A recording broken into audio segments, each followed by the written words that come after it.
In the previous video, I upgraded a Fender Stratocaster. It was a standard Fender Stratocaster. It's probably one of my nicest guitars.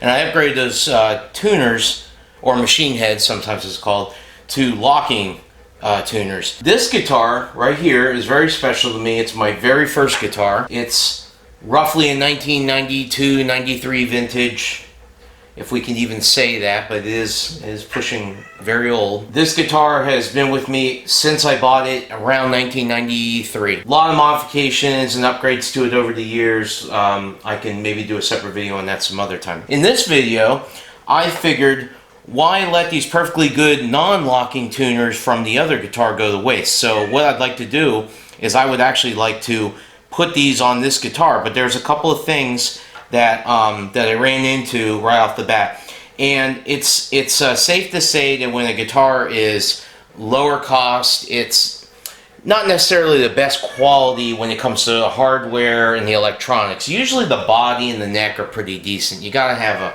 fairly decent body and neck, or else the guitar is just kind of junk from the beginning. Being that this is a Fender, it's a Fender Squire, it's part of the Bullet series, like I say, it came out in the early 90s. The guitar itself was actually pretty good, and actually the hardware stuff wasn't bad on it either. I did eventually replace the tuners, and I'll show you that here in a minute.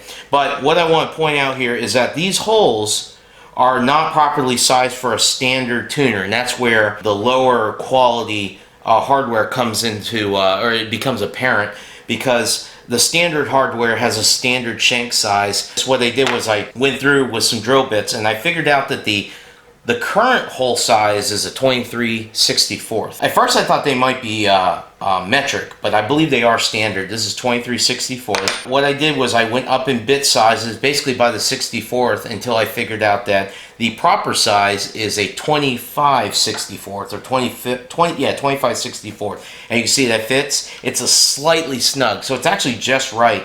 So for the lack of better terms, it'll center in the hole properly because it is just slightly snug. Now, of course, I'm inserting it from this side just for testing purposes or for fit purposes, but it will insert from the back side of the headstock. Prevent any kind of blowout or anything like that, I've clamped on this piece of plywood, which seems to be doing a pretty good job of that as I'm drilling these out. So let me go and drill the rest of these out.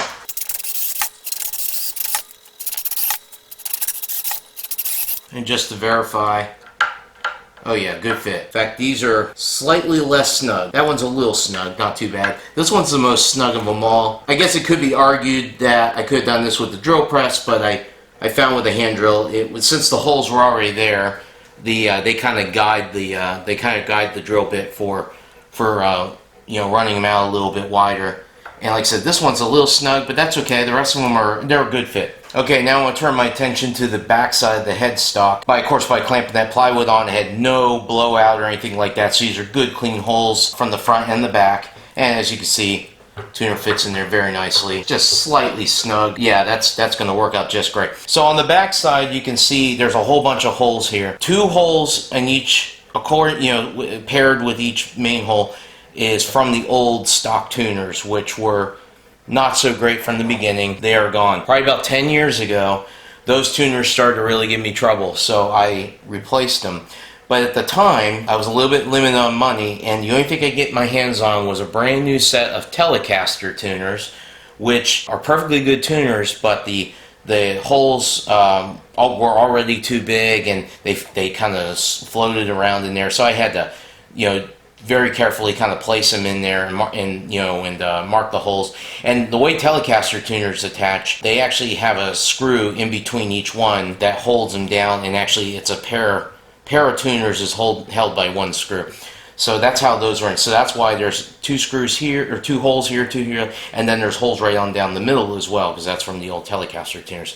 So part of my refurb of this guitar, while I do some repairs and upgrades, is I'm going to drill these out. Not all the way, obviously. I'm going to go about half of the depth of the headstock, drill those out a standard size, and then I'm going to glue and peg those with some kind of dowel, and then I'll cut those flush and sand this, and then even though you'll still be able to see them slightly, it will definitely clean the backside up. The main reason for doing that is on these standard tuners, you have the the collar that fits inside of the hole, the main hole in the headstock, but then you also have these two little nubs or tangs. Those are meant to go into two keyholes to align this tuner. That will have to be done with a little jig, and which is fine. Those holes will have to be accurately located and drilled in order for this tuner to seat properly and align. So that's going to be the next step, is to make a little jig for doing that. So since I didn't have a dowel quite small enough to fit that 25th 64th, I've got this, I think it's like 5/16 or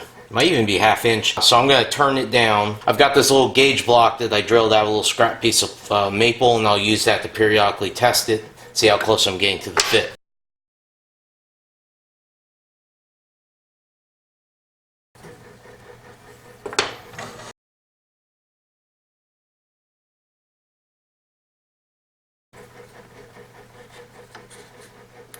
Alright, now that this right here is, it's almost undersized, it's just right there, I'm going to just clean it up with a sandpaper disc here to get this down to the size I need it.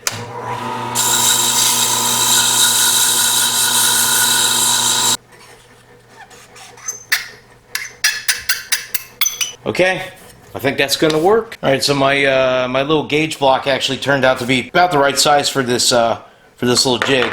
So what I'm going to do is I'm going to take the tuner and I'm going to insert it in the the gauge hole that I drilled. And what I'm going to do is I'm just going to get it in there, and then I'm going to visually line up. I'm going to make sure this edge is parallel with this edge, and I can see visually pretty close where it is, and I think it's going to be all right. I think it's going to be pretty close. So I'm just going to take this and I'm just going to press, and I don't know if you can see on camera, but there's two little dimples that were created here. Put a little bit of pencil mark on it. There we go. There's my two little dimples. So now I'll go to the drill press and I'll drill holes that are just the right size for those little dimples to fit into.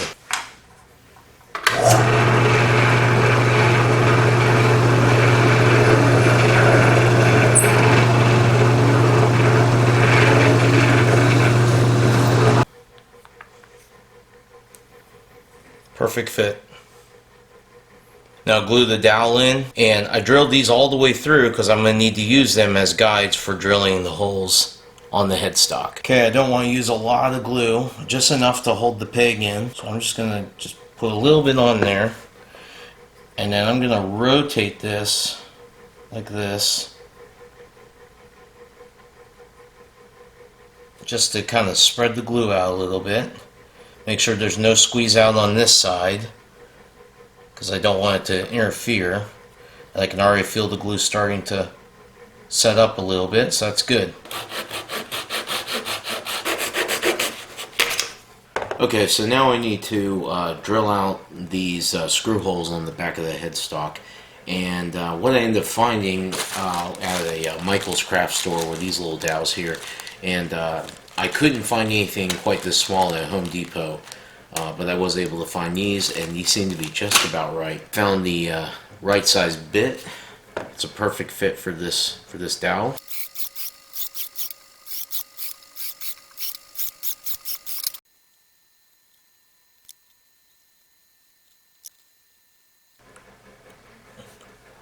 I ended up pulling this one and not using it because there's a little press groove in the side there that I didn't see before, and obviously I don't want that to show up in the final glue up. Okay, I'll let these start to set up, and then I'll come back and flush cut them.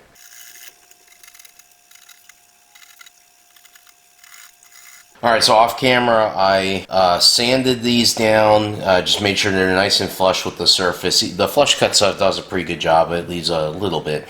I've got that nice and sanded, nice and smooth. And then I went over this with a couple layers or a couple coats of wipe-on poly, just to try to get it to blend in a little bit. It's not perfect, and on the camera it looks like it actually shows up, the difference shows up even more so than to just the human eye. The other thing I ran into is this is a maple headstock. The dowels I was using is some kind of hardwood. I'm not sure what that actually is. So there is a little bit of a difference there. You can tell the difference, but it at least looks better than those ragged screw holes that was there previously. The nice thing is that these tuners, as they go in, are going to cover up a good bit of this, so it may not be as noticeable, especially from the backside. Really, only people playing this guitar will ever kind of see the backside of this for the most part. Okay, also I finished up the drilling jig for the alignment pegs that are part of the tuner itself. And the whole point of these is actually so that you don't have to put screws in from the backside. This keeps the tuner from spinning in the hole, and then of course there's a ring nut that comes on from the front that actually will hold this tuner in place. So my little jig is done. And one of the things that's very crucial is to make sure the orientation is correct. So as this tuner is inserted like this, these little locating pins are going to be located to the right, at least from this orientation. It will be to the right. So that way I need to make sure that this jig is oriented correctly. Now what I'm going to use is this little small square, and I'm going to use that. The top of this headstock right here is a straight line. I checked it with a square, or with a straight edge. I did verify that. So I can use this to square this jig up, and I also checked my jig for square based off this edge right here. It's a perfect square here, and it's a perfect square here. I did have to run through the table saw just slightly to square up one edge, but they are now both perfectly in parallel with each other and square to this edge. So based on that, I can use this to align this. Also, to keep this from moving around on me, I am going to use one of these spring clamps to just hold this jig in place. Now for the drilling, same thing as before. Use some Gorilla Glue as a stop. But this time I had to take the jig into account, so it will pass through the jig, and then the amount that it will drill into the headstock will be enough for these locating pins, but also not enough to go all the way through the front of the headstock.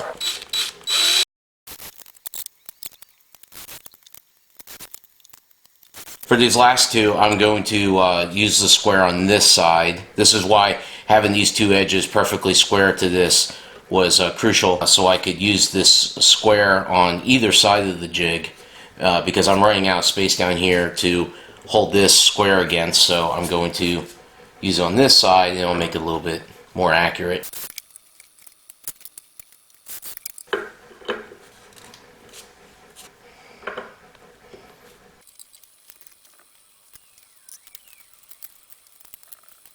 Okay, everything's cinched up real nice with the nuts on the front, and on the back side you can see that they are pretty well perfectly aligned, and I'm just looking at them here, and just by eye they don't look like they're off at all. If I turn it like this, you can see some of the plugs they had to do. They are not as noticeable. As I said, the tuners kind of covered up some of that. One thing I did notice was that a couple of these, they didn't want to seat properly just with a little bit of thumb pressure, and that's probably just some variance in the aligning pegs or the aligning pins, and that could just simply just be, in the manufacturing, that they're not perfect. But when I tightened the nuts down, it seemed to make them all seat properly without having to put any kind of undue stress on them. Looks like they're on there nice and tight and no problem. So thanks for watching this video. If you like this, please give me that like and a thumbs up. If you're new here, please subscribe. Love to have you. Alright, we'll see you next time.